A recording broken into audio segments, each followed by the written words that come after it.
They chose my brother's football over me and discovered the truth too late. My name's Sam, I'm 28, and I grew up learning one very clear lesson in my family. There was room for only one star, and it wasn't me. When I was a kid, Mom used to hang my science fair ribbons on the fridge. She used to actually sit in the bleachers for my school concerts. Back then, I thought she saw me. But when my younger brother Mike was born, all that light got redirected. Every smile, every clap, every ounce of pride seemed reserved for him. I wasn't just background, I was erased. Mom became the kind of parent who breathed football the way other people breathe air. Stats, yards, touchdowns, future scouts. It was her entire personality. Dad wasn't cruel, but he was silent, orbiting her moods like a planet that had long forgotten it had its own gravity. And me, I worked my way through school, held down 2 jobs, bought my own car, and paid my own rent while watching the college fund my grandparents set aside for me vanish into Mike's car and Mike's apartment. When I asked about it, Mom just called it an emergency fund. Turns out the emergency was making sure her golden boy got to practice in style. The only person who ever said the quiet part out loud was Grandpa Joe. He'd call every Sunday, voice scratchy from years of smoking, and say, "Son, they're blind to you. Build your own scoreboard. One day, they'll regret what they missed." I used to think he was just trying to make me feel better. Turns out he was predicting the future. Because last year, Mike posted something that lit the match under everything. It was a late-night Instagram video, him holding a drink at some party music, blaring teammates laughing. The caption read, "Some of us chase real goals. Some of us just sit behind desks pretending to be important." Guess which one Mom brags about? And the cherry on top, Mom commented under it, "So proud of you, champ." I didn't clap back. I didn't text him. I just stared at the screen, the phone burning hot in my palm, and something inside me cracked. Not anger, not sadness, something colder, clarity. See, I was already engaged by then. Nora and I had been planning a wedding, nothing fancy, just something real. And in that moment, I realized I was done performing for people who wouldn't even look up from the bleachers. I wasn't going to beg them to notice. I wasn't going to tell them every detail, hoping they'd care. So I sent one text. "Hey, I've got an important event, October 14th. Would love for you to be there. Can't move the date." Mom replied within minutes. "That's Mike's last game before playoffs. We'll be there supporting him." And that was it. No what event, no congratulations, no curiosity at all. Just another reminder that in my family's eyes, there was only ever one kid worth showing up for. So I made a decision. October 14th would be my wedding day, with or without them. After Mom's text, Nora asked me if I wanted to tell them straight. "Sam, maybe if they knew it was the wedding, they'd reconsider." But I just shook my head. If they cared, they'd ask. They didn't. We planned quietly. Nora's aunt had this big backyard with string lights, a view of the hills, and space for 60 chairs. Perfect. We wanted it simple ours. No grand ballrooms, no stage photos for bragging rights. Just vows, laughter, and people who actually wanted to be there. We sent invites to close friends, some of Nora's family, a handful of cousins I still trusted, and of course Grandpa Joe. When I asked him if he'd walk me down the aisle, his voice cracked through the phone. "Haven't worn my best suit since your grandma's funeral. About time I saw some good news." Meanwhile, Mom's Facebook was a shrine to Mike. Post after post about his upcoming game, how scouts might attend, how this could be the season. Not one word about me, not one question about my event. Dad stayed quiet like always. By September, every detail was in place. Nora and her aunt handled the flowers, I handled the food. We pay for everything ourselves. No help, no checks, no "we're proud of you," just us. Then, in late September, Mike finally sent me a message. "Hope your thing goes good. Bad timing, LOL, same day as my game." My fingers hovered over the screen. I wanted to type out the truth. "It's my wedding, you arrogant idiot," but instead, I just locked my phone. Because the truth was, this wasn't about him anymore. It was about me finally building something without them. October 14th came. The backyard was strung with lights. Tables were lined with simple white flowers. The air was cool, clean. Guests began arriving, friends I hadn't seen in years. Nora's family with warm hugs. 2 cousins who drove 6 hours just to stand with me. And then Grandpa Joe arrived. He hugged me hard and pressed a small velvet box into my hand. Inside was Grandma's locket. She wanted this passed down to the one kid who showed up for others the way they showed up for him. I nearly lost it right there. When the music started, Grandpa Joe walked me down the aisle. Nora's dad walked her. Our vows were short raw. Amanda, our friend who officiated, pronounced us husband and wife, and confetti popped into the air. For once, I wasn't background. I wasn't invisible. I was the headline of my own life. And when the photographer asked if I wanted a family picture, I looked around at the faces of those who had chosen to be there and realized maybe, just maybe, this was my real family all along. Dinner was simple: barbecue, pasta, salad. People went back for seconds laughing, clinking glasses, telling stories. It wasn't extravagant, but it was full of presence, of warmth, of the kind of attention I'd craved my whole life. Aunt Linda pulled out her phone more than once. She snapped shots of me and Nora under the arch, Grandpa Joe raising a toast, kids running barefoot across the grass. I didn't think twice about it. We'd already decided we'd unplug after the night was done. No phones, no scrolling, just us. By the time the DJ packed up and the last guest left the backyard, was quiet, glowing under soft string lights. Nora and I just sat there for a while, hand in hand, letting it sink in. Married. and we hadn't needed them to make it real. The next morning, we loaded the car for a week-long honeymoon. Hiking trails, small towns, quiet nights. No drama. We promised each other no phones, no calls. Just us. But while we were away, Aunt Linda posted her photos online. 10 pictures with the caption, "Beautiful day, celebrating Sam and Nora." Some folks chose other priorities, but the rest of us had a wonderful time. That one line, "Some folks chose other priorities," set everything on fire. By midweek, people from my hometown were sharing it. Old neighbors, extended relatives, even people from church. The question spread fast. Why weren't his parents there? Under the photos, Mom left a comment that only made it worse. "He never told us it was a wedding." People shot back immediately. "Did you even ask? You chose a football game over your son's marriage. Weren't you the same ones who skipped his graduation?"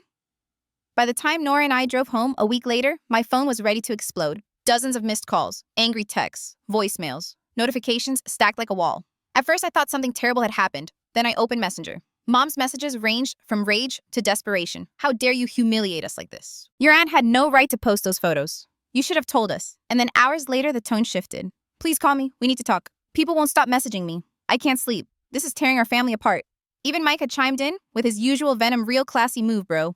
You made Mom look bad on purpose? Pathetic."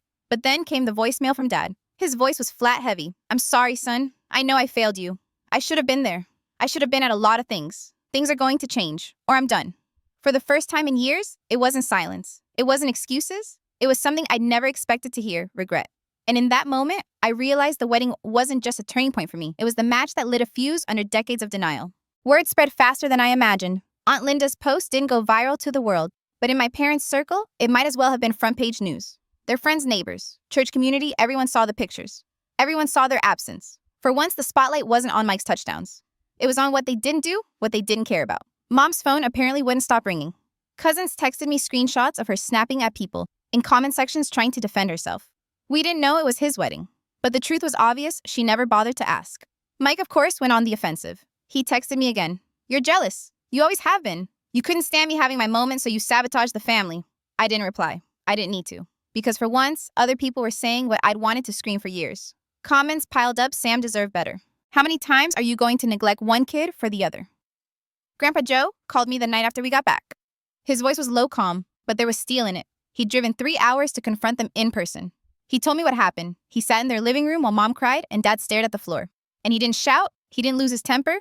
He just said, "You let this happen. You let your son grow up thinking he was invisible while you crowned another. And now the whole world sees what you did." According to my cousin, Dad's face went pale. Grandpa told him flat out, "You failed as a father. You failed as a son. And if you don't fix it, you'll die knowing you chose silence over your own blood."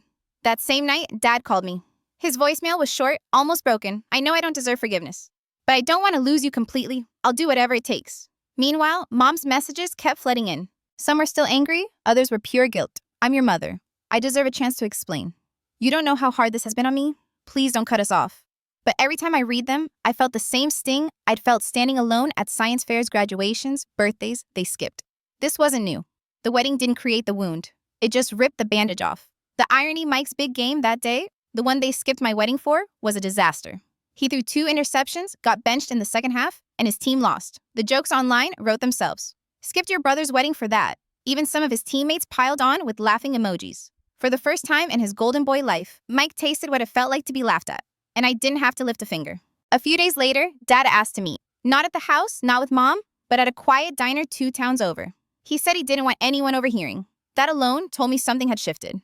When I walked in, he was already there, hunched in a booth with a coffee that had gone cold. He looked older than I'd ever seen him. His hands were trembling when he lifted the cup. He didn't waste time. "I owe you an apology," he said, voice rough.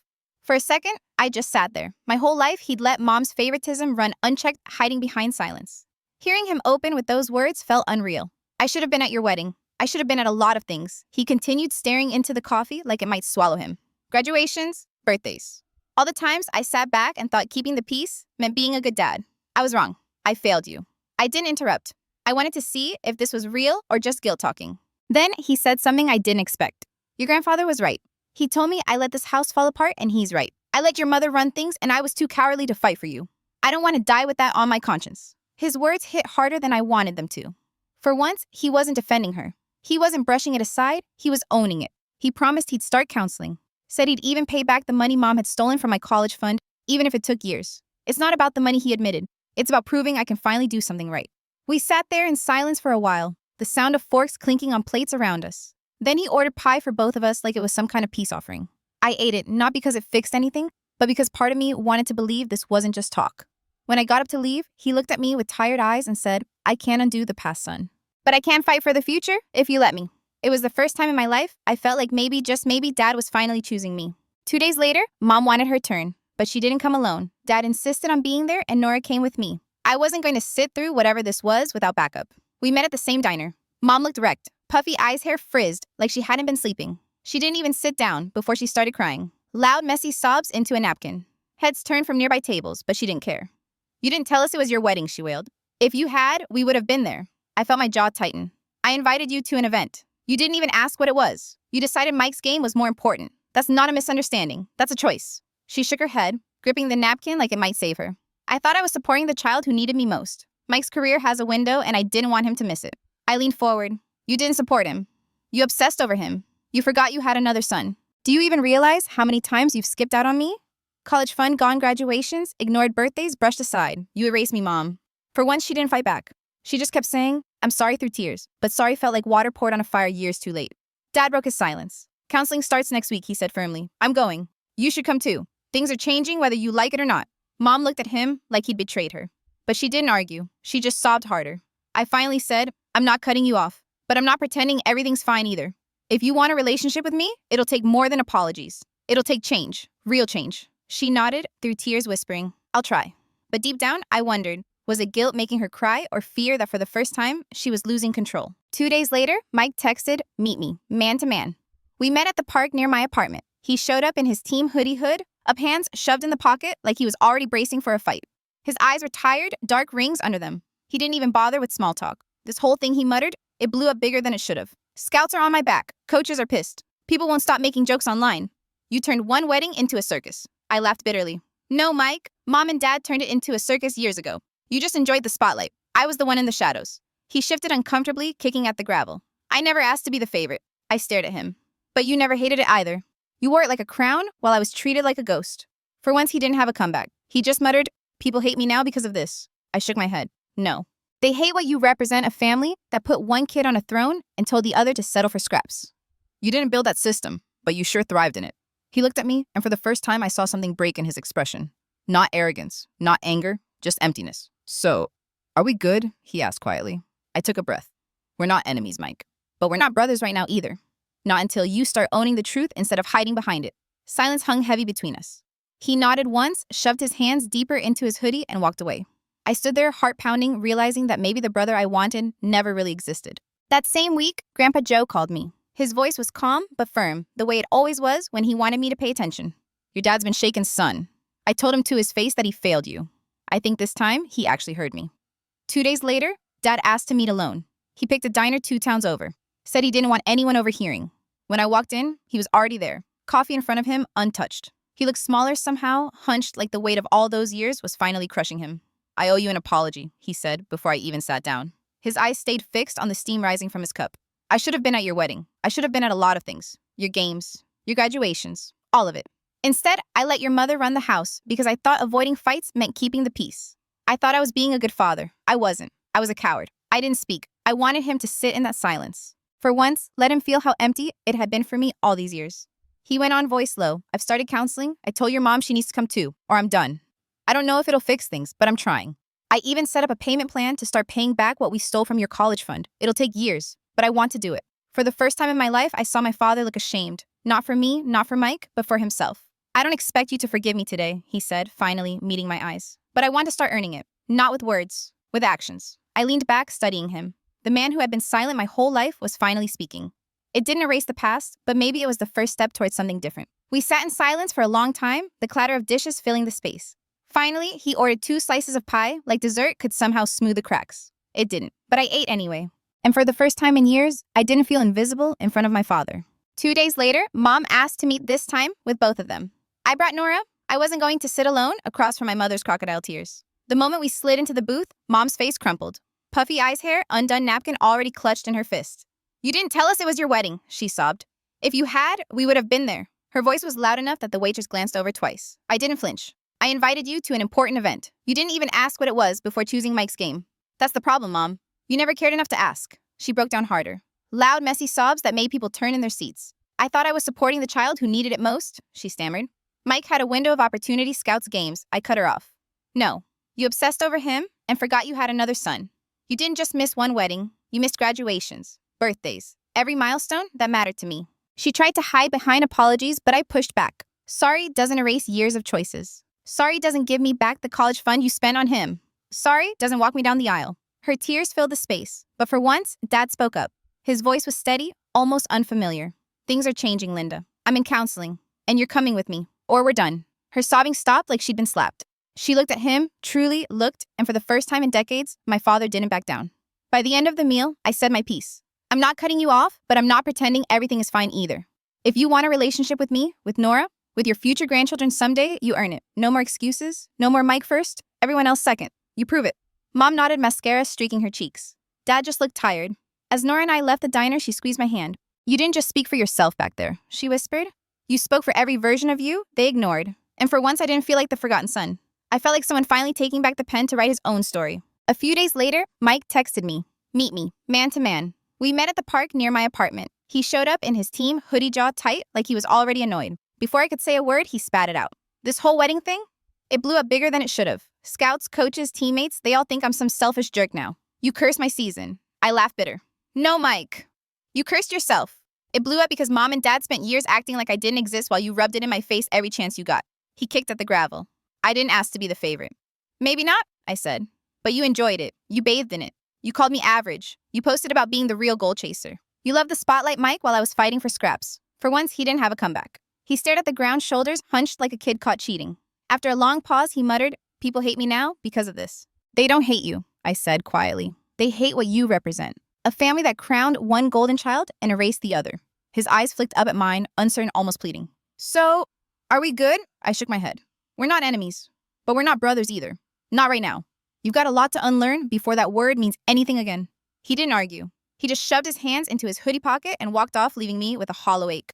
On the way home, my phone buzzed. Grandpa Joe. His voice was calm, steady. How'd it go, son? Like two strangers talking, I admitted. Then let it be that Grandpa said, you drew your line? Don't rush to erase it. Sometimes distance is the only thing that makes people see themselves. That night, I sat with Nora on the couch, her head on my shoulder. For the first time in weeks, I realized I wasn't chasing their approval anymore. I was chasing peace. And maybe, just maybe, I was finally catching it. The weeks after that park conversation felt strangely quiet.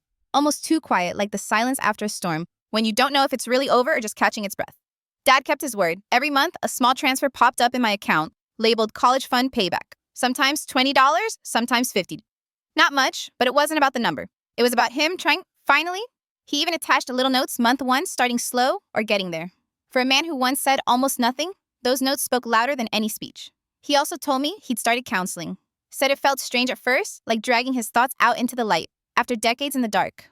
But he was learning to stop equating silence with peace. He even asked me if I considered joining a session someday. Not for him, but for us. For once, I didn't hear an order or a guilt trip, just a request. I told him maybe.